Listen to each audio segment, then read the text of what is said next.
الحمد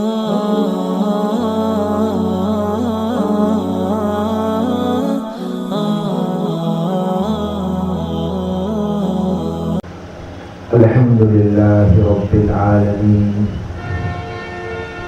والصلاة والسلام على محمد بن عبد الله الأمين وعلى آله وأصحابه أجمعين إلى يوم الدين.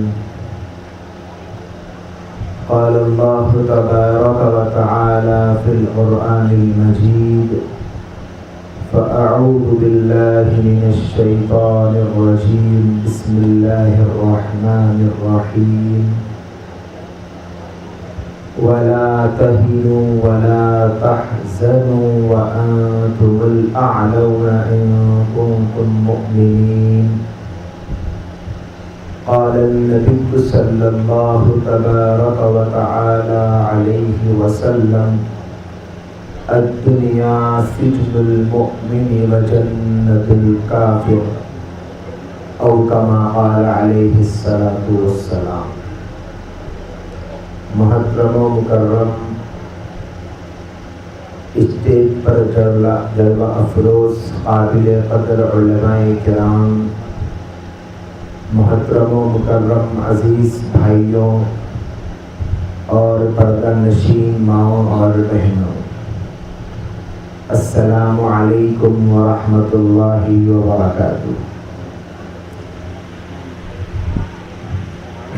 کافی وقت سے آپ بھائی اور بہنیں ملک کے معتبر مستند علماء کرام کی قیمتی نصیحتوں سے فائدہ اٹھا رہے ہیں۔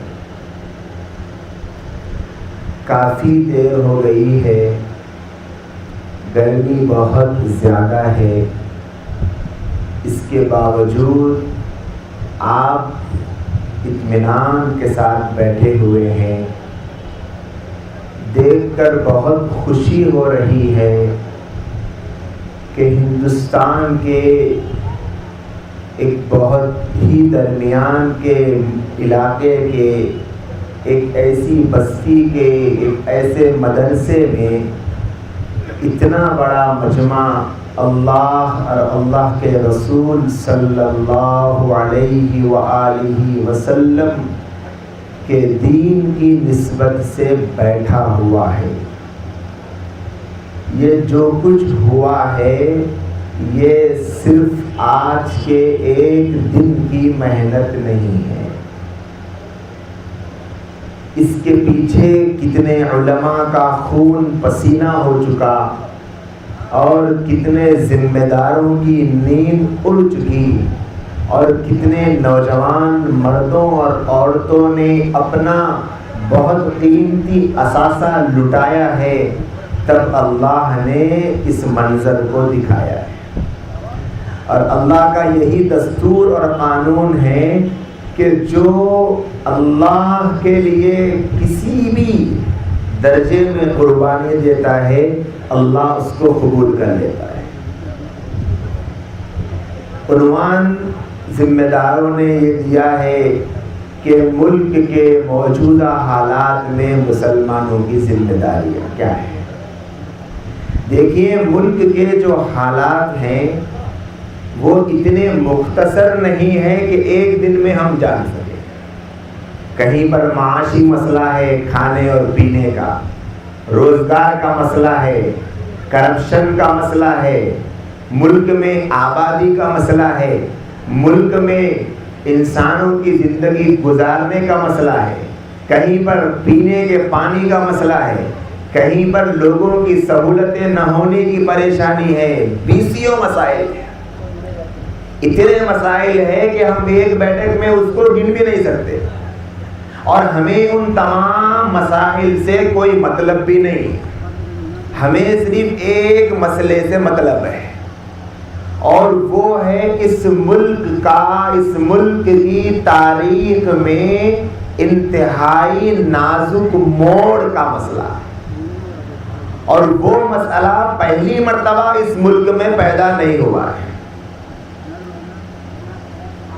آج ہم اپنی نگاہوں سے دیکھ رہے ہیں کہ آج کے ہندوستان میں رہنے والوں کو مشکل ہی کے ساتھ لیکن کھانا مل رہا ہے، پانی مل رہا ہے، نوکری مل رہی ہے، نوکری نہیں ملی تو پتھر پھوڑ کر کما رہا ہے، لکڑی پھوڑ کر کما رہا ہے، محنت کر کر کما رہا ہے، حمال بن کر کما رہا ہے، گھروں میں لوگ کام کر کے کما رہے ہیں، کھانے کا مسئلہ حل، پینے کا مسئلہ حل، سر چھپانے کا مسئلہ حل، کتنے بیسیوں مسائل ہے، پانی گھر میں نہیں آ رہا، پانی خرید کے لا سکتے، کیا نہیں ہے، سب کچھ ہو رہا ہے۔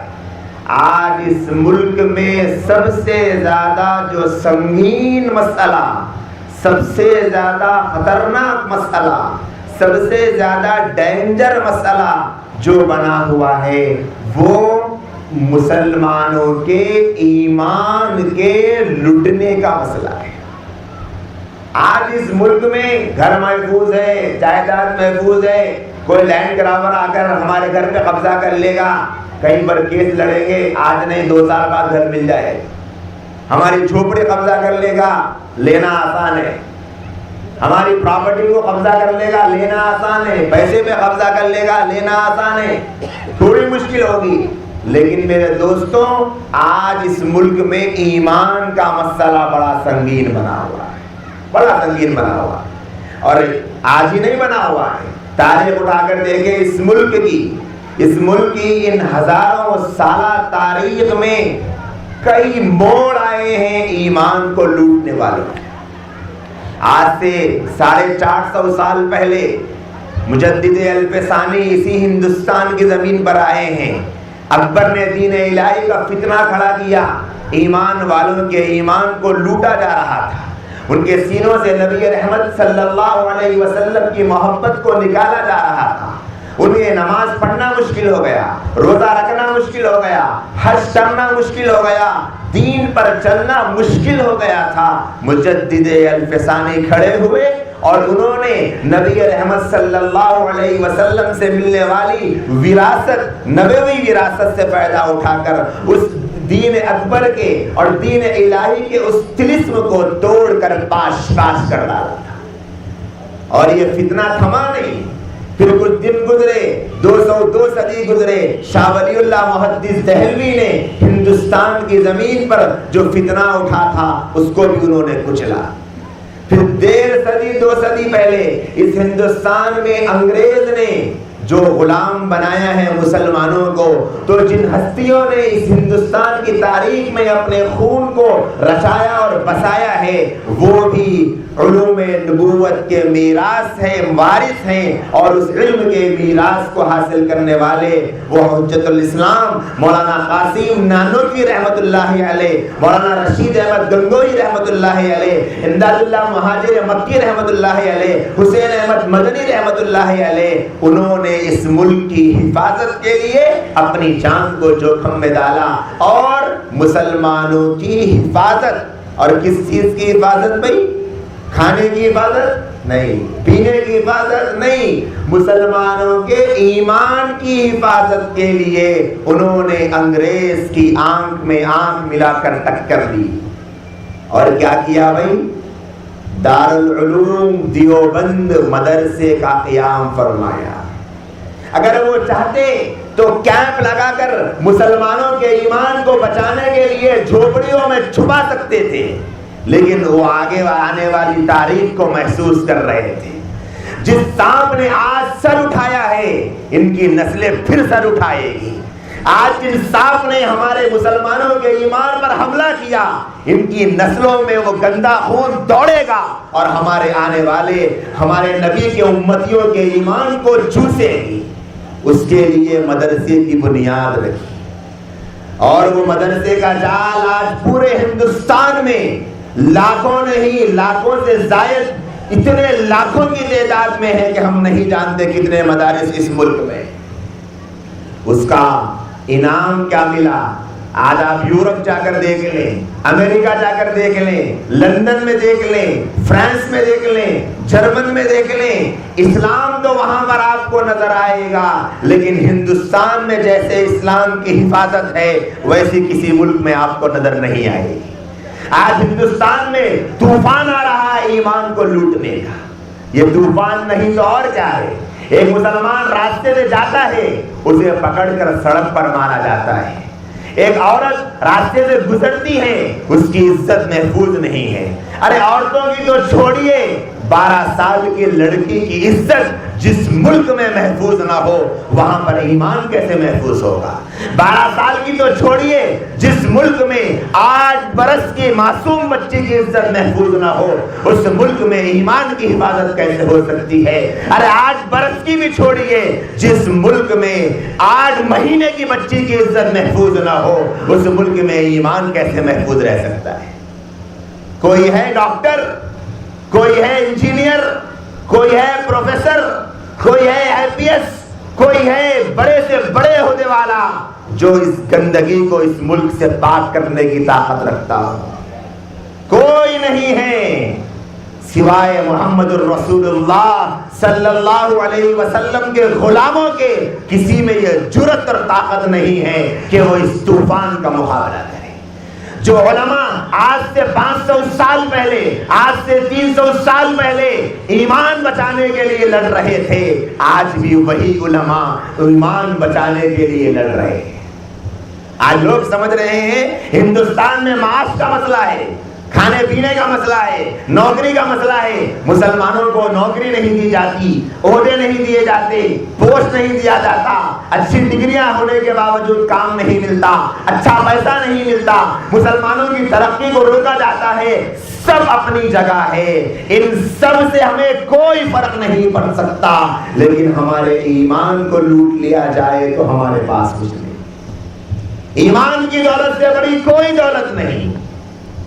اللہ تبارک و تعالیٰ نے قرآن مجید میں ایک آیت کریمہ میں ایسی منظر کشی فرمائی ہے کہ ملک کے موجودہ حالات کا حل اگر ہم تلاش کرنے کے لیے بیٹھے تو ہمیں اس میں مل جائے۔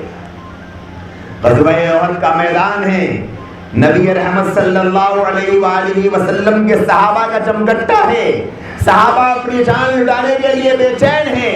نبی کریم صلی اللہ علیہ وآلہ وسلم نے فرمایا، اے میرے صحابہ یہاں پر تم کھڑے رہنا اس ٹیلے پر، جب تک میں نہ کہوں نہ ہٹنا۔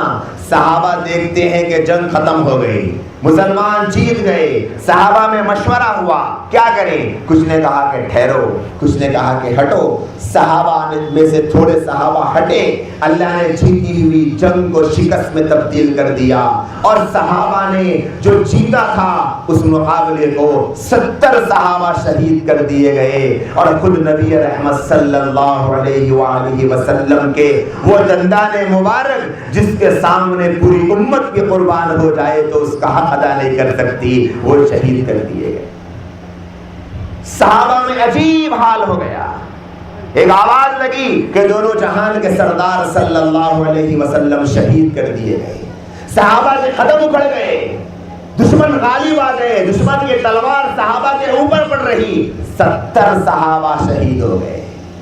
اللہ کے نبی علیہ السلام پریشان، اللہ کے نبی نے آواز لگائی، اے میرے صحابہ کدھر جا رہے ہو، آؤ ادھر آؤ۔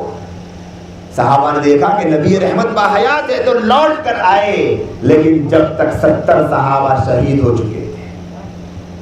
صحابہ کی شہادت کا حال بھی سن لے۔ مصعب بن عمیر رضی اللہ تعالیٰ عنہ، جن کے بارے میں اللہ کے رسول فرماتے ہیں کہ جس گلی سے مصعب بن عمیر گزرتے ہیں ان کے عطر کی خوشبو کو سونگھ کر لوگ پہچان لیتے تھے کہ یہاں سے مصعب بن عمیر گزرے۔ اتنا مہنگا عطر لگایا کرتے تھے، اور ایسا کپڑا پہنتے تھے کہ 200 درہم کا اس زمانے میں، سمجھے آج کے زمانے کے لاکھوں کا ایک جوڑا پہنا کرتے تھے۔ لیکن احد میں ان کا لاشا پڑا ہے، اللہ کے نبی صلی اللہ علیہ وسلم کے صحابی کے اوپر کفن ڈالا گیا، سر کو چھپایا جاتا ہے تو پیر کھل جاتے ہیں، پیر کو چھپایا جاتا ہے تو سر کھل جاتا ہے۔ یہ قربانی دی صحابہ نے، اور صحابہ انتہائی کمزور ہو گئے، ہیبت طاری ہو گئی کہ کیا ہو گیا، ہمارے ساتھی شہید ہو گئے۔ اللہ نے فرمایا وَلَا تَهِنُوا وَلَا تَحْزَنُوا، تم ہمت مت ہارو، تم غم مت کرو، وَأَنْتُمُ الْأَعْلَوْنَ إِن كُنتُم مُؤْمِنِينَ۔ آج تم دیکھ رہے ہو اس شکست کو، اگر تم ایمان پر قائم رہو گے تو تم ہی کامیاب۔ پھر اللہ نے اس واقعے کی وجہ بتلائی، إِن يَمْسَسْكُمْ قَرْحٌ فَقَدْ مَسَّ الْقَوْمَ قَرْحٌ مِثْلُهُ۔ آج تمہارے 70 ساتھی شہید ہو گئے تو تم یہ نہ سوچو کہ تمہارے ہی شہید ہو گئے، بدر میں ان کے بھی 70 شہید مر گئے تھے اور وہ مر کے جہنم میں گئے، تمہارے شہید ہو کے جنت میں گئے۔ اور اللہ نے آگے کیا بتلایا، ہم یہ جو سب کر رہے ہیں کیوں کر رہے ہیں؟ 70 ان کے مرے بدر میں، 70 تمہارے شہید ہوئے احد میں۔ ہم کیا کرتے ہیں، نداولھا تلک الایام نداولھا بین الناس، ہم اس دنیا کی چکی کو الٹتے اور پلٹتے ہیں۔ اچھے دن کبھی ان کے آتے ہیں، کبھی تمہارے آتے ہیں، کبھی وہ جیتتے ہیں، کبھی تم جیتتے ہو، کبھی وہ مرتے ہیں، کبھی تمہارے مرتے ہیں۔ کیوں؟ تاکہ ہم یہ بتلا دیں کہ جیت اور ہار میں بھی اللہ کی مرضی ہوتی ہے۔ آج جو حالات ہندوستان پہ آ رہے ہیں، مسلمان پریشان ہیں کہ کیا کریں گے، لوگ اسلام پر آنے والے حالات کو دیکھ کر ڈر رہے ہیں کہ اب اس ایمان پہ رہنا بڑا مشکل ہے، ہم مسلمان نہیں ہو سکتے۔ اور کیا کر رہے ہیں، بولے کہ نماز پڑھیں گے تو مارا جائے گا، لہذا نماز چھوڑ دو، قربانی دیں گے تو مارا جائے گا، قربانی چھوڑ دو، حج کو جائیں گے مارا جائے گا، حج چھوڑ دو، زکوٰۃ دیں گے تو ہمارا دنیا کا کیا ہوگا، لہذا زکوٰۃ دینا چھوڑ دو۔ ڈر رہا ہے مسلمان۔ اللہ بتلا رہا ہے کہ یہ اللہ کا نظام ہے، اللہ کا نظام ہے۔ ایک اشارہ میں آپ کے سامنے دے دوں، پچھلے 6-8 مہینے سے پورے ہندوستان میں ایک نعرہ بلند کیا گیا کہ اسلام عورتوں پر ظلم کرتا ہے اور ہندوستانی حکومت عورتوں پر رحم کرنا چاہتی ہے۔ کیا معنی نکلا کہ یہ جو اسلام ہے یہ ظلم کی چکی میں پیس رہا ہے عورتوں کو، اور ہم عورتوں کے لیے رحیم ہیں، ہم عورتوں کو اس ظلم کی چکی سے نکالنا چاہتے ہیں۔ ٹھیک ہے، نکالیے، قانون بنائے گئے، پروپیگنڈا کیا گیا، میڈیا نے ہوا اڑایا کہ دیکھو اسلام 14 صدیوں سے ظلم کر رہا اور ہندوستان کی حکومت رحم کرنا چاہتی ہے۔ جو مسلمان کمزور ایمان کے تھے گھبرائے، ڈر گئے، انہوں نے کہا کہ حکومت سے کمپرومائز صحیح ہے، کمپرومائز کر لیا جائے، ڈر گئے، سلنڈر کر دیا، ہاں صاحب آپ جو بول رہے ہیں ٹھیک ہے، ہم آپ کے اشاروں پر ناچنے کو تیار ہیں۔ کچھ چلے گئے ان کے چیلے بن کر، بالکل عورتوں پہ ظلم ہو رہا ہے، کئی عورتیں چلی گئی، ہاں عورتوں پہ ظلم ہو رہا ہے، کئی مرد چلے گئے، عورتوں پہ ظلم ہو رہا ہے، میڈیا کے اینکرز کی دکانیں چلنا شروع ہو گئی، ہاں عورتوں پہ ظلم ہو رہا ہے۔ لیکن جو اللہ کے بندے، جو اللہ کے نبی کے وارث علماء تھے، وہ اطمینان میں ہیں۔ اللہ نے کیا فرمایا، جب حالات آتے ہیں تو ایمان والوں کا حال یہ ہوتا ہے کہ ان کا ایمان اور بڑھ جاتا ہے، ایمان میں اضافہ ہوتا ہے۔ علماء نے ٹکر لینے کی ٹھان لی اور علماء نے پورے ملک میں 3 طلاق کی حقیقت کو بتلانے کے لیے اور اس طلسم کو اور اس دھول بھلیا کے پرخشے اڑانے کے لیے علماء نے جال بچھا ڈالا، مدارس کے ان بوریا نشینوں کو سڑکوں پہ اتار ڈالا اور حکومت کو دکھایا اگر تم کفر کی طاقت دکھا سکتے ہو تو ہم ایمان کی طاقت دکھا سکتے ہیں۔ پھر کیا ہوا، پھر زمینی مددوں پر، زمین پر آسمانی مددوں کے سلسلے شروع ہوئے۔ کھڑا ہو گیا حکومت کا ایک عہدیدار، کھڑا ہو گیا جج، کھڑا ہو گیا حکومت کا ایک علمبردار، کھڑا ہو گیا ایک افسر اور کہنے لگا کہ اسلام عورتوں پر ظلم نہیں کرتا ہے، اسلام تو عورتوں کے ساتھ انصاف کرتا ہے۔ اللہ نے ان کی زبانوں سے کہلوایا۔ پھر کیا ہوا، جب زبانوں سے کہلوانے پر انہوں نے مانا نہیں تو اللہ نے ایک ایسی آسمانی مددیں دی کہ انہی کے ماننے والے، انہی کے چاہنے والے، انہی کے مذہب پہ چلنے والے عورتوں کو نوچ کر درندوں کی طرح کچلنا شروع کر دیا۔ انسانیت نے اپنی آنکھوں سے دیکھا اسلام ظلم نہیں کرتا، تم ظلم کرتے ہو۔ دیکھ لیا آنکھوں سے. اب فیصلے کی ضرورت نہیں ہے، اب ووٹنگ کی ضرورت نہیں ہے، اب الیکشن کی ضرورت نہیں ہے کہ اسلام رحم کرتا ہے یا ظلم کرتا ہے. اللہ نے دکھایا کون ظالم ہے اور کون رحم کرنے والا ہے.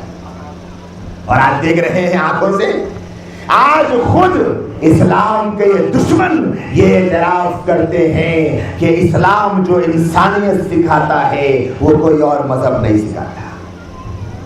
میرے بھائیوں اور دوستوں، یہ تو ملک کے سرسری حالات ہیں، ہمیں پریشانی کی کوئی ضرورت نہیں ہے. اگر ہم یہ سوچ رہے ہیں اسلام خطرے میں ہے تو یہ ہماری غلط فہمی ہے. اسلام خطرے میں نہیں. اسلام کے بارے میں ہمیں اطمینان سے رہنا ہے، ہمیں پریشانی کی کوئی ضرورت نہیں. پھر خطرے میں کیا ہے؟ خطرے میں ہمارا ایمان ہے.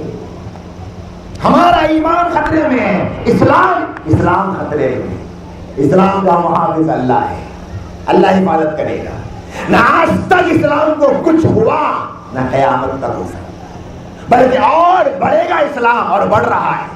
اب آپ دیکھیں آنے والے کچھ مہینوں میں انشاءاللہ یہ جو ملک میں ایک ریلی چل رہی ہے، ایک ہوا چل رہی ہے اسلام کے خلاف پروپیگنڈے کی، کچھ دن بعد میڈیا پر تو خبریں نہیں آئے گی، لیکن سوشل میڈیا پر یہ خبریں آئے گی کہ فلاں علاقے میں اتنے ہندو مسلمان ہو گئے، فلاں علاقے میں اتنے عیسائی مسلمان ہو گئے، فلاں علاقے میں اتنے بحریے مسلمان ہو گئے. انشاءاللہ یہ خبریں آئیں گی.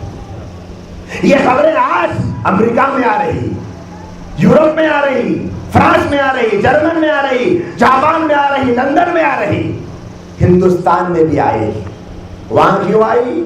وہاں پر اسلام دشمنوں نے عورتوں کی آزادی کے نام پر ایک ایسا شوشہ چھوڑا کہ اسلام عورتوں پہ بڑا ظلم کرتا ہے. یاد رکھیں، عورتوں کی آزادی کا جہاں پر بھی نعرہ لگایا جائے گا، اصل میں مردوں کو آزاد کرنا ہے. کس چیز میں آزاد؟ عورتوں تک پہنچنے میں مردوں کو آزادی ہے، عورت کو آزادی نہیں ہے. پہلے عورت گھر میں تھی، باپ کے، بیٹے کے، بھائی کے، شوہر کے حصار میں، نگرانی میں. اب کیا ہوا؟ باہر لایا گیا تو کیا ہو گیا؟ عورت آزاد. مرد نہیں پہنچ سکتا تھا عورت تک، انہوں نے آزادی کو ختم کر دیا، عورت تک پہنچنا مرد کو آسان ہو گیا.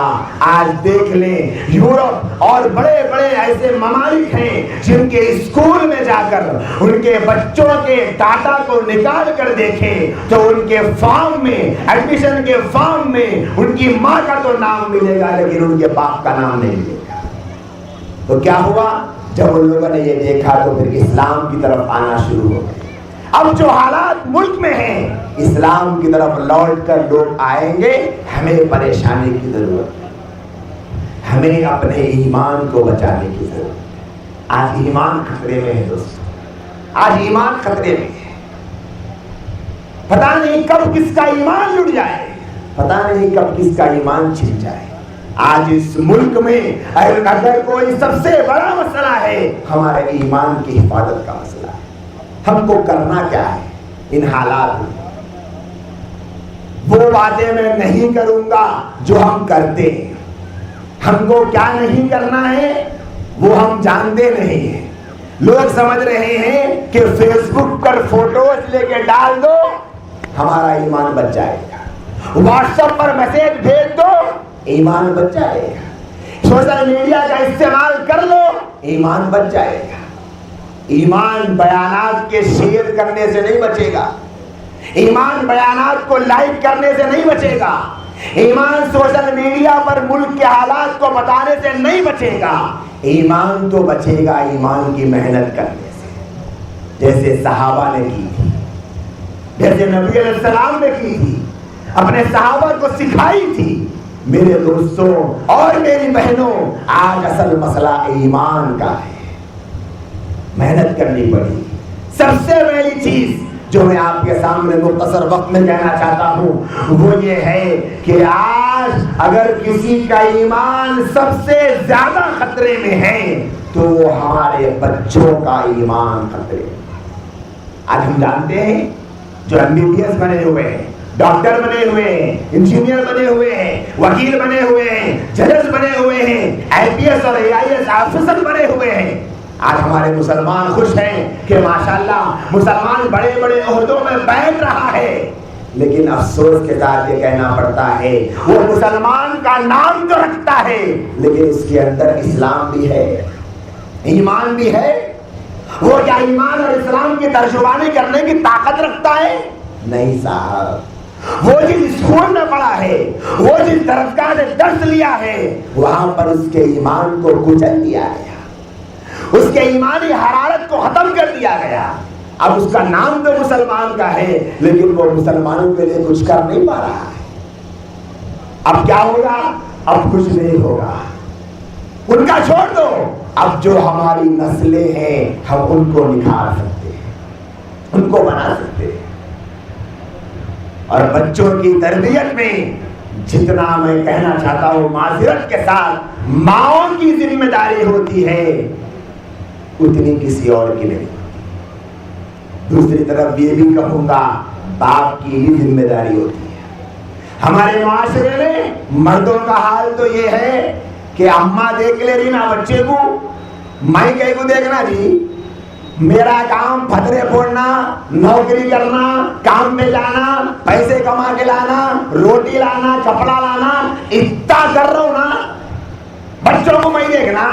اماں دیکھ لیتی بچوں کو، اب وہ اماں بول رہی کہ اتنا کام کرنا، کھانا پکانا، دھونا نلانا، جھاڑنا جھٹکنا، اتنے کام کر کے بچوں کو میں دیکھنا۔ ان کے بعد کیا کرتے؟ بچہ بیچارہ نہ اماں سے فائدہ اٹھا رہا نہ بابا سے فائدہ اٹھا رہا۔ اور حال کیا ہو گیا؟ آج ہمارے بچوں کو کہیں قادیانی، کہیں عیسائی مشنریز، اور کہیں شکیری مشنریز، کہیں ہندو مشنریز، کہیں اسلام دشمن مشنریز اپنا لقمہ بنا رہے ہیں۔ اور آج کیا ہو رہا ہے؟ بچوں کی زبانوں پر شرکیہ کلمے پڑھائے جا رہے ہیں۔ ایک بچہ اپنے گھر میں کھانا کھا رہا ہے، ٹیبل پہ بیٹھے ہوئے ماں باپ، بچہ کھانا کھانا شروع کر رہا ہے اور کھانا کھانے سے پہلے اس طریقے سے کہا جیسے عیسائی لوگ کرتے ہیں۔ باپ نے پوچھا کہ بیٹے یہ کیا کر رہے ہو بیٹے؟ لیکن نہیں ابا، ہمارے اسکول میں ہمارے سر بولے جب بھی کوئی کام کرے تو اس طریقے سے کر کے کرنا، میں وہ کر رہا ہوں۔ اور باپ کیا کرے گا؟ ایسا سکھا دے تمہارے بول صاحب، ایسا سکھا دے تمہارا استاد، یہ بول کے ختم ہو گیا۔ اور کیا ہو سکتا؟ آج بچوں کو ترانوں میں شرعی الفاظ سکھائے جا رہے ہیں، کفری الفاظ سکھائے جا رہے ہیں، انہیں ایسے شرعی الفاظ زبان سے کہنے پر مجبور کیا جا رہا۔ اور ماں باپ پر اطمینان۔ میرے بھائی اور دوستوں، حضرات صحابہ نے اپنے بچوں کی تربیت کیسے کی تھی؟ ایک صحابی کے بارے میں، ایک بزرگ کے بارے میں آتا ہے کہ ان کے بیٹے مسجد کے باہر کھڑے ہو جاتے اور چپلوں کو دیکھ کر ادھر کچھ چپلیں جما دیتے، ادھر کچھ چپلیں جما دیتے۔ پوچھنے والے پوچھتے کہ بیٹا کیا کر رہے ہو؟ کہتے کہ چچا جان یہ جنتیوں کی چپلیں ہیں، یہ جہنمیوں کی چپلیں ہیں۔ لوگوں کی چیخیں نکل گئی، والد کو بلا کر لایا کہ حضرت یہ کیا کہتا ہے؟ کیا ہوا بیٹے کہو؟ کہنے لگا ابا جان مجھے نظر آتا ہے کہ یہ چپلیں جنتیوں کی ہے، یہ چپلیں جہنمیوں کی ہے، میں کیا کروں؟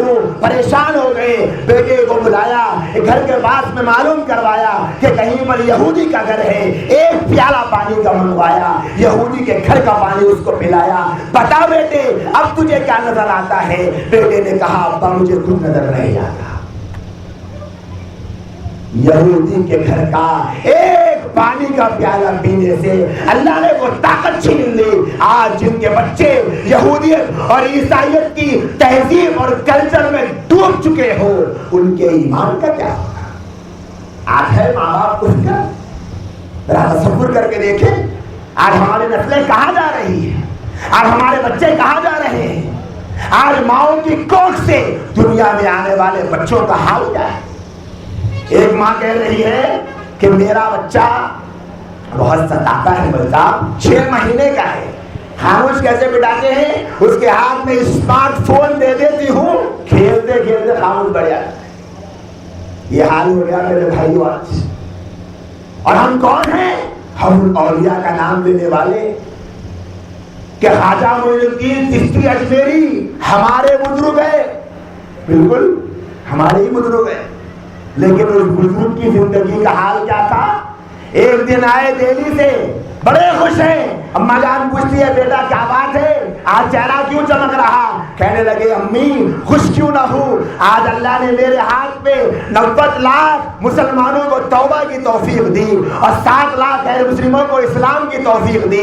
ماں نے کہا بیٹا یہ کمال تیرا نہیں، یہ کمال میرا ہے۔ کہنے لگے امی میں آپ سے چھوٹا ہوں، آپ مجھ سے بڑی ہے، آپ جھوٹ نہیں بولتی، لیکن امی آپ کے بچے کو یہ بات سمجھ میں نہیں آتی، محنت میں نے کی، کلمہ میں نے پڑھایا، توبہ میں نے کرائی، کمال آپ کا کیسے ہوا؟ کہنے لگی بیٹا جب تو چھوٹا تھا جب بھی تجھے دودھ پلاتی، وضو کر کے دودھ پلاتی اور دعا کرتی کہ مولا میرے بیٹے کے حلق کے نیچے ہر دودھ کے قطرے کے ساتھ ولایت کا نور اتار دینا، تب جا کر وہ اتنے بڑے ولی بنے تھے۔ اور آج مجھے معاف کیجیے، ٹی وی چل رہی ہے، اماں دودھ پلا رہی ہے، گانے چل رہے ہیں، دودھ پلا رہی ہے، غیبتوں کی مجلس لگی ہے، دودھ پلا رہی ہے۔ کیا اثر ہوگا بچوں پر؟ کیا اثر ہوگا؟ آج ہمارے بچے، یہ ہمارا قیمتی اثاثہ ہے، یہ سرمایہ ہے، یہ پونجی ہے، یہ ضائع ہو رہی ہے۔ ان کے ایمان کے سودے آج دشمن کر رہا ہے۔ آج ہم جانتے ہیں آج ان دشمنوں کو سب سے زیادہ کس چیز سے پرابلم ہے؟ کس چیز سے؟ ہمارے بچوں سے۔ انہیں پتا ہے یہ جو بڑے ہیں یہ تو اب پلٹنے والے نہیں ہیں، چلے گئے، ان بچوں کو مسلمان باقی مگر۔ میری عزیز بھائیوں اور بہنوں، حضرات صحابہ، حضرات اولیاء کیسے اپنے بچوں کی پرورش کرتے؟ کیا ہم نہیں جانتے عبد القادر جیلانی رحمت اللہ علیہ اتنے بڑے بزرگ کیسے بنے؟ ان کے ماں کی تقویٰ، ان کے ماں کی نیکی، کیا ہم نہیں جانتے اتنے اولیاء کو ان کی ماؤں کی اس کے پیچھے طرف، ماں کی طرف، باپ کی طرف؟ آج کیا ہو رہا ہے ملک میں؟ آج جو ہم درندگیت، وحشیت دیکھ رہے ہیں ملک میں، وہ اسلامی تربیت نہ کرنے کا نتیجہ ہے۔ آج مسلمان بچوں کا حال کیا ہے؟ جوئے میں مسلمان بچے آگے، سٹے میں مسلمان بچے آگے، شراب میں مسلمان بچے آگے، نشہ کرنے میں مسلمان بچے آگے۔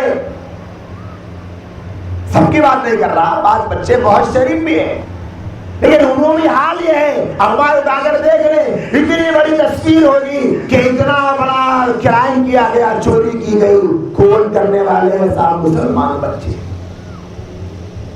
میرے بھائیوں اور بہنوں، ہمارے اپنے گھروں کا یہ مسئلہ ہے۔ آج ہمارے گھر لوٹے جا رہے ہیں، ہم کیا کر رہے ہیں؟ ہمیں جائزہ لینے کی ضرورت ہے۔ پوری امت مسلمہ کو اس بات کا جائزہ لینے کی ضرورت ہے کہ ہمارے بچوں کی کیا ایمانی کیفیت کیا ہے۔ ایک باپ کو کیا یہ سوال ستاتا ہے؟ میں میرے بیٹے کو کھلاتا ہوں، پلاتا ہوں، اسکول لے جاتا ہوں، کپڑے پہناتا ہوں، اچھی پرورش کرتا ہوں، لیکن کیا میں اپنے بیٹے کے ایمان کی فکر کرتا ہوں؟ کیا مجھے میرے بیٹے کے ایمان کی فکر ہے؟ آج لوگ کہتے ہیں کہ مول صاحب اجی میں مر گیا تو میرے بچوں کا کیا ہوتا ہے میرے مرنے کے بعد؟ بالکل بات تو صحیح ہے، لیکن میرے بھائی یہ بھی تو سوچو، میرے بچے مر گئے تو میرے بچوں کے مرنے کے بعد ان کے ساتھ خبر میں کیا ہوتا جی مول صاحب؟ کس کو فکر ہے میرے بھائی؟ میرے مرنے کے بعد میرے بچے کے کھانے کا، پینے کا، کپڑے کا، رہنے کا کیا ہوگا؟ یہ تو فکر سب کو ہے۔ میرے مرنے کے بعد میرے بچے کی خبر میں اس کے ساتھ کیا ہوگا، کیا ہوگا خبر؟ ابھی ایک جو تیلگو میں مولانا بیان کیے ماشاءاللہ، جب میں آیا تھا تو وہ 3 سوالات دہرا رہے تھے۔ پہلا سوال ہوگا کہ من رب کا، تیرا رب کون ہے؟ سکھایا ہے باپ نے کبھی اپنے بچے کو؟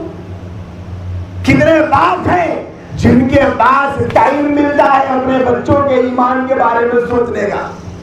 بولے کہ میرے کیا کرنا ہے جی، اتنا کر رہا ہوں نا، کون کرتا جی، اتنا کوسا بات کرتا بتاؤ، میرے جیسا کوئی باپ نہیں کرتا. بالکل آپ کے جیسا کوئی باپ بھی اپنے بچوں کے ایمان کی اتنی بے فکری نہیں کرتا تھا. یہ فکر ہے. اور اماں بول رہی میرے کیا کرنا ہے, پوتا کیا بھی کرنے دو, کام بھی جان دو, کہیں بھی مرن دو, میں اس کا ٹھیکہ لے کے بیٹھی, کیا کرتا کرنے دو بچہ. یہ وہی بچہ ہے میری بہنوں جسے 9 مہینے تک آپ نے اپنی گود میں رکھ کر پالا ہے.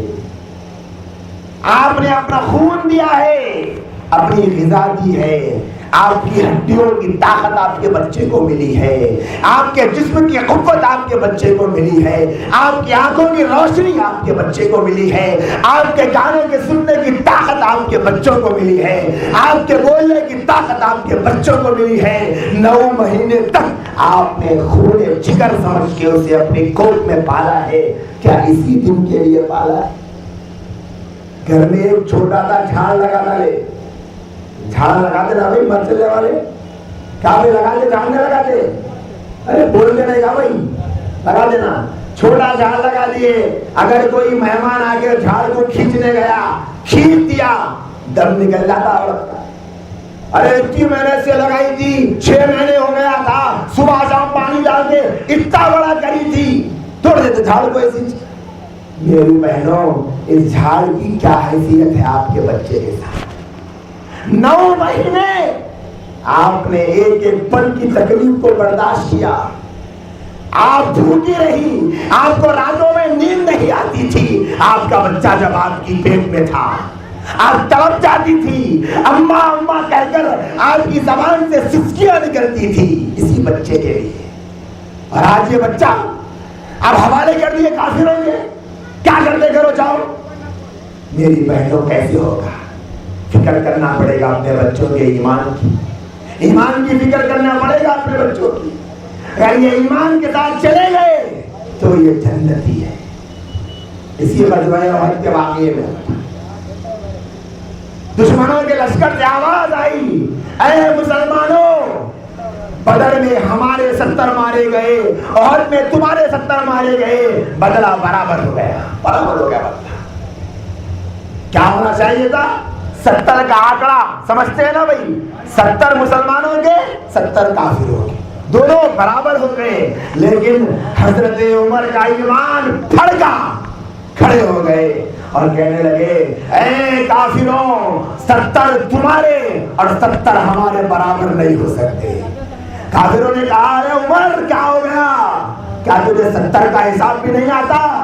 آج تم نے جنگ ہار گئی اس لیے تم 70 کا آنکڑا بھول گئے. حضرت عمر نے کہا میں 70 کا آنکڑا نہیں بھولا ہوں, مجھے یاد ہے کہ 70 اور 70 برابر ہوتے ہیں, لیکن جو تمہارے 70 مارے گئے وہ جہنم میں گئے, جو ہمارے 70 مارے گئے وہ جنت میں گئے. تو میری بہنوں ایمان اصل چیز ہے, ایمان پہ مر گئے جنت کی ہے.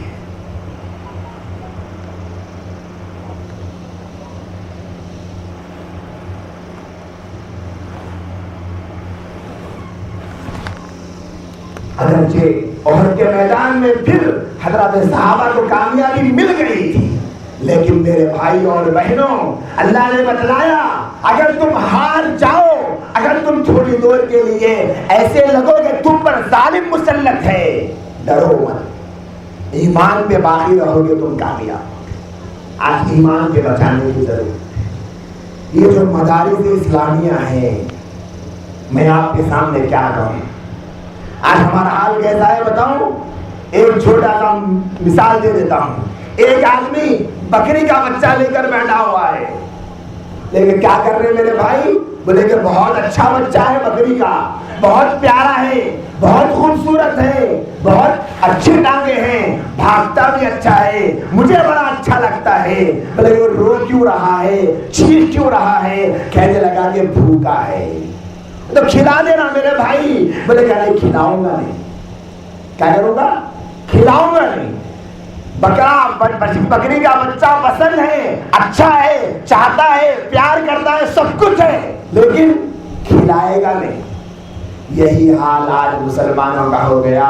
بولے کہ مدرسوں کی ضرورت ہے, ہاں مولانا بہت ضرورت ہے مدرسوں کی, مکتب کی, ہاں مولانا مکتب کی بھی بہت ضرورت ہے, مول صاحب کی بھی بہت ضرورت ہے, مدرسے کے ناظم صاحب کی ان کی بھی بہت ضرورت ہے. اپنے بچوں کو پڑھاؤ نا میرے بھائی. نہیں مولانا وہ نہیں ہوتا. یہ حال ہو گیا نا بھیا. اور کیا ہو گیا؟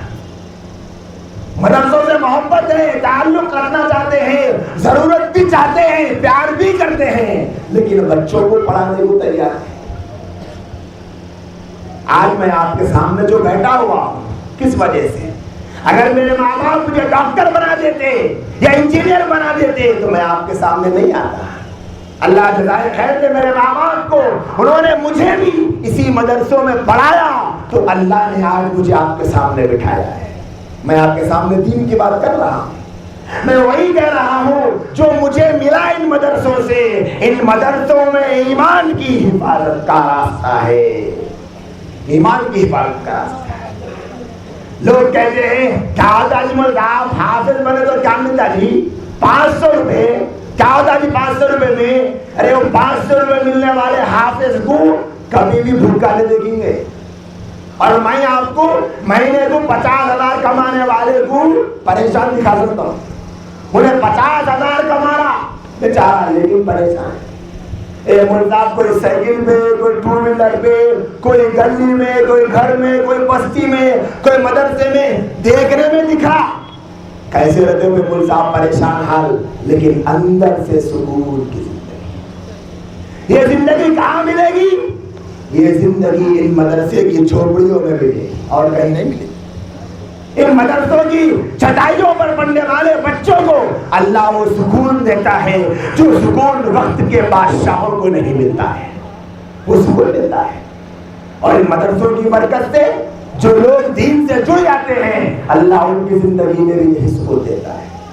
آج میرے بھائیوں اور میری بہنوں, ہمارے بچوں کے ایمان کا مسئلہ ہے. ایمان آپ اپنے بچوں کو انگریزی بالکل پڑھائیے, اتنا پڑھائیے کہ آپ کے اس علاقے میں بڑے سے بڑا ڈاکٹر ہو, بڑے سے بڑا انجینئر ہو, بڑے سے بڑا پائلٹ ہو, وکیل ہو, جج ہو, ہر کوئی فن کا ماہر آپ کے علاقے میں ہو, ساتھ میں وہ دیندار بھی, ایمان والا, ایمان کے ساتھ. تو میری بہنیں بھی بیٹھی ہوئی ہے, میرے بھائی بھی بیٹھے ہوئے ہیں, وقت کافی ہو چکا ہے. بس میں یہی گزارش کرنا چاہتا ہوں کہ یہ پورے علاقے میں اللہ اس مدرسے سے جو کام لے رہا ہے, ابھی آپ نے دیکھا کیسے بڑے بڑے علماء یہاں آ کر بیٹھے ہیں. تصور کرے کیا ضرورت ہے, ان کو سوچیے. اور یاد رکھیے کوئی مدرسے کا مولوی اور عالم ایک ایمان والے کے حق میں جتنا مخلص ہوتا ہے اتنا کوئی نہیں ہوتا. یہ آپ کے خیر خواہ ہیں, یہ آپ کے محسن ہیں, یہ آپ کے بچوں کا اور آپ کا ایمان بچانا چاہتے ہیں. پوری دنیا آپ کو دنیا کی طرف بلا رہی ہے اور یہ مولوی آپ کو جنت کی طرف بلا رہے ہیں. یہ مولوی آپ کو جنت کی طرف بلا رہے ہیں. تو اس مدرسے میں جو اطراف کے علاقے کے لوگ ہیں وہ اپنے بچوں کو یہاں پر بھی پڑھائیں. اور جیسے ابھی مولانا نے فرمایا کہ مکاتب کا جال بچھایا جا رہا ہے, ان مکاتب میں بھی شرکت کریں. غرض بولنے کا مطلب یہ ہے کہ اپنے بچوں کے ایمان کی حفاظت کا بندوبست ابھی سے کر لیں. ایک آیت کریمہ کہہ کر بات کو ختم کرتا ہوں. وقت کے بہت بڑے پیغمبر اور نبیوں کے دادا حضرت یعقوب علیہ السلام کا تذکرہ اللہ قرآن میں فرماتے ہیں, اِذْ قَالَ لِبَنِيهِ مَا تَعْبُدُونَ مِن بَعْدِي, کہ جس وقت حضرت یعقوب کے انتقال کا وقت آیا تو انہوں نے اپنے بچوں سے ایک سوال کیا. اللہ نے اس کا تذکرہ فرمایا. وہ کیا پوچھ رہے ہیں, ذرا توجہ دیں. وہ پوچھتے ہیں ما تعبدون من بعدی, اے میرے بچوں میرے مرنے کے بعد تم کس کی عبادت کرو. کون ہے؟ وقت کے نبی ہیں, نبیوں کے دادا ہیں, سینکڑوں نبی ان کی نسل میں آئے ہیں. ان کے گھر کے بچے بھی تو کتنے نیک تھے ہوں گے, لیکن اللہ بتلا رہے ہیں کہ ایمان والے کی صفت یہ ہو کہ وہ اپنے بچوں کے ایمان کی فکر کرے. میرے بچوں کو میں بھوکا چھوڑ جاؤں, میرے بچوں کو میں ذاتی مکان نہ دوں, میرے بچوں کو میں کھانا پینا صحیح نہ دوں, کوئی غم کی بات نہیں. میرے بچوں کا میں ایمان بنا دوں تو وہ کامیاب ہے, کامیاب ہے. تو نبی کیا سوال کرتے ہیں, میرے بچوں میرے مرنے کے بعد تم کس کی عبادت کرو گے؟ آج یہ سوال ہر مسلمان مرد کو اور ہر مسلمان عورت کے سامنے چیلنج ہے. ہم میں سے کتنوں کو اس کی فکر ہے؟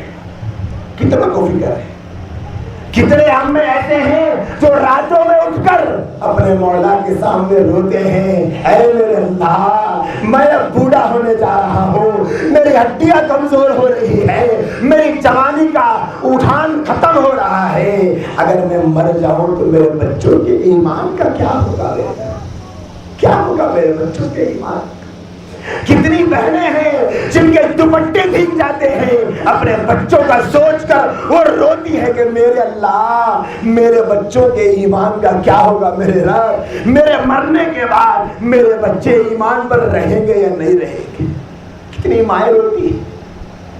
ہم نے کبھی سوچا ہے اس بات کو؟ ہر مسلمان کیا سمجھ رہا ہے کہ ماں پیٹ مسلمان پیدا ہوئے نامل صاحب مسلمان ہی مرتے, یہ سمجھ رہے نا بھائی؟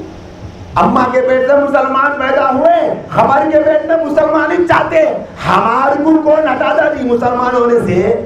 یہ سوچ رہے بھائی میں تو شہر میں رہنے والا, میں بے خبر ہوں آپ کے علاقے کے حالات سے. کیا آپ کو نہیں پتا کہ آپ کے قریبی علاقوں میں کتنے لوگ آپ کی نگاہوں کے سامنے کافر بن گئے؟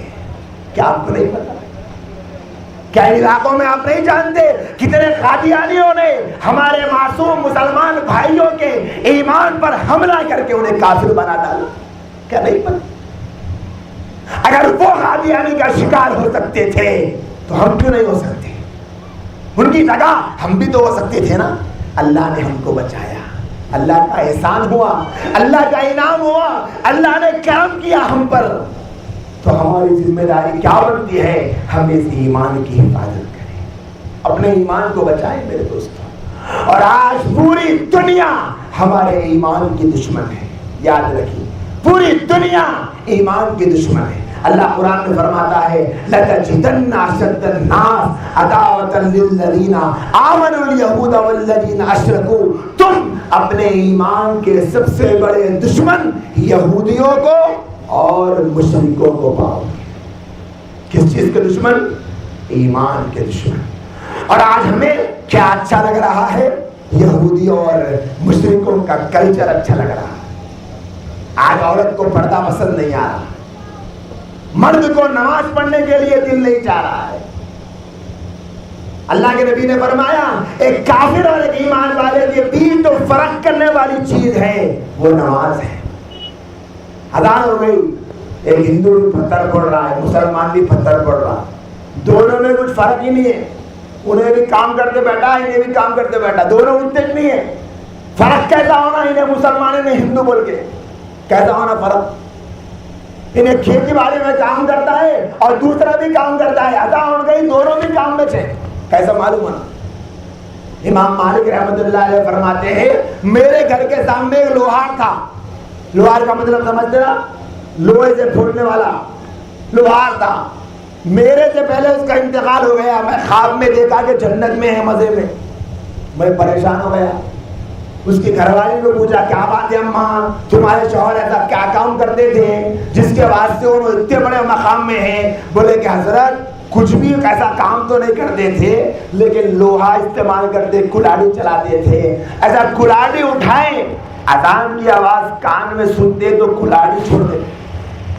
اب کچھ کام نہیں کرنا, اب میرا رب بلا رہا, رب کے پاس جانا ہے.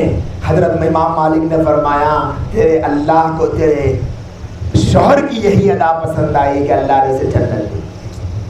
یہ ہے میرے دوستوں, آج ہے ہمارے پاس نماز کی اتنی فکر. نماز پڑھتے رہے 5 وقت تو ایمان زندہ رہتا.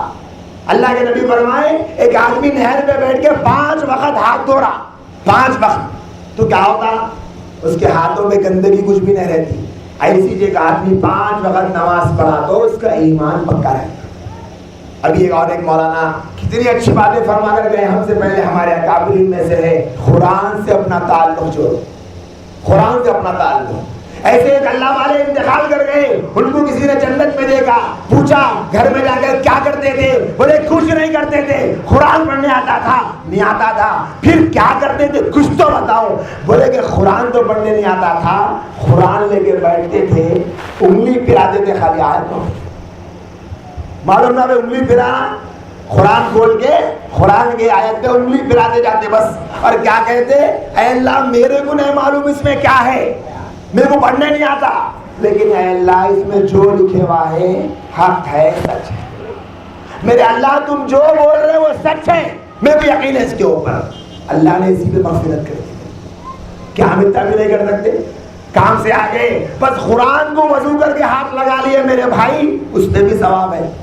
علماء بولے قرآن کو دیکھنے میں ثواب ہے, قرآن کو چھونے میں ثواب ہے, قرآن کو چومنے میں ثواب ہے, قرآن کو پڑھنے میں ثواب ہے, قرآن کو سننے میں ثواب ہے. اب یہ جو مدرسے والے ہیں, بچے بچیاں ماشاءاللہ پڑھ رہی ہے, سوچئے کتنے ثواب میں, کتنے ثواب میں ہے یہ لوگ. تو ان مدارس کا ہم کو چاہیے کہ ہم پوری اپنی ذمہ داری کے ساتھ خیال کریں. آخری بات کہہ دو, دعا کرتے ہیں ہم, وہ یہ ہے کہ آج ملک میں جو ایمان کو لوٹنے کی سازش چل رہی, اس کا ایک بہت بڑا ہتھیار مدارس کے خلاف بھی آواز اٹھایا جائے گا. کہنے کے واسطے اس لیے کہ یہ مدرسے جب تک رہیں گے ہم ان کے ایمان کو کچھ نہیں کر سکتے. اس لیے مدرسوں کو بند کرانے کی فکر چل رہی ہے. مولانا قاسم نانوتوی رحمت اللہ علیہ, جنہوں نے دارالعلوم دیوبند کا قیام فرمایا, انہوں نے اس مدرسے کے بنانے کے وقت میں یہ لکھ دیا تھا, یہ ہمارا مدرسہ قوم کے چندے سے چلے گا, یہ ہمارا مدرسہ حکومت کے چندے سے نہیں چلے گا. آج کیا کر رہی حکومت, ہم مدد کرتے صاحب, ہم چندہ دیتے, ہم مدد کرتے, یہ بول کے آگے آ رہے. لیکن ہو رہا کیا میرے بھائی, یہ جو حکومتیں ہیں مدارس کو بند کرنا چاہتی ہیں. لہذا دعاؤں کے ذریعے سے ہم اس مدرسے کا تعاون کریں, مدرسے کی بچیوں کا ان کی ہمت افزائی کریں, اپنی بیٹیوں کو یہاں ایڈمیشن دلوائیں اور اپنی بیٹیوں کو عالمہ بنائیں, حافظ قرآن بنائیں, اپنے بچوں کو حافظ قرآن بنائیں. اللہ جزائے خیر دے حضرت ناظم صاحب, مفتی عبدالرزاق صاحب دامت برکاتہم کو اللہ ان کی عمر میں بے پناہ برکت دے, اللہ ان کے سائے کو اس علاقے پر دائر قائم رکھے. یہ اس علاقے کے محسن ہیں, یہ جو سب کر رہے ہیں. اللہ ہمیں ان کی قدر کرنے کی توفیق عطا فرمائے. اللہ ہم تمام کے یہاں جمع ہونے کو قبول فرمائے. اللہ اس مدرسے کے اس اجلاس کو قبول فرمائے, آنے والے علماء کو قبول فرمائے, خدمت کرنے والوں کو قبول فرمائے, آنے والی بہنوں کو قبول فرمائے, پڑھنے والی بچیوں کو قبول فرمائے. اللہ اس مدرسے کے ہر اعتبار سے تعاون اور مدد کرنے والے کو بے پناہ اپنے فضل و کرم سے قبول و منظور فرمائے. وآخر دعوانا, بے پناہ اپنے آخر دعوانا